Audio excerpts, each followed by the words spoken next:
Universitetində. Bəli, biz yoldayıq. Gedirik Dillər Universitetində. Sonra demək ki, qonşular istirahət teatrı ilə fırq edir, çıxıb, bəli, baxın, hansı əzab vəziyyətlə gəlir.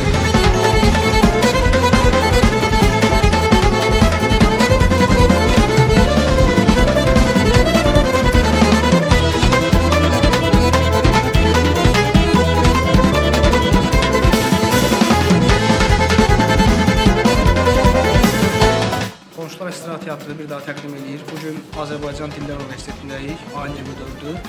İnşallah 29-u olacaq Məştaqa Bədəniyyət Mərkəzində. Bundan qabaq da ayın 5-6-sı bizim premyeramız oldu.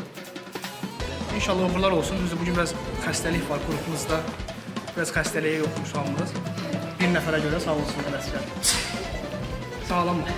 Amma məncə bugün bunun da öhdəsinə gələcəyik. Çünki qonşular bunu bacaracaq. Mən sizə inanmışam. Qonşular Estrada Teatrı olaraq 1001 Gülüş adlı konsertimizi gəlmişik Dillər Universitetində göstərək. Bütün kollektivə uğurlar. İnşallah bundan da böyük səhnələrə, bundan da böyük uğurlara imza atar inşallah. Deməli, bugünkü tamaşamız Dillər Universitetində baş tutacaq. İnanıram ki, bugün hər şey ürəyimizcə olacaq. Hər birinizi çox sevirəm, öpürəm sizi.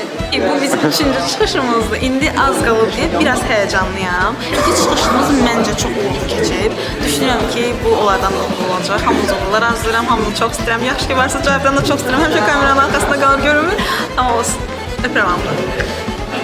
Ümid edirəm ki, bütün tamaşaçılar izləyib, bəyənib, gülüb və burada tənqid elədiyimiz, bəlkə də yanaşmalarımızı doğru anlayıb, bizim mesajlarımızı doğru götürərlər özləri üçün. Hər kəsə xoş izləmələr, bəyənmələr, hər birinizi sevirik, bağrımıza basırıq. Hər şey yaxşı olacaq, güvənəm sizə və axırıncı tamaşamız olmasın, neçə belə tamaşalarımız olsun. Nəsə, öpürəm, geçirəm.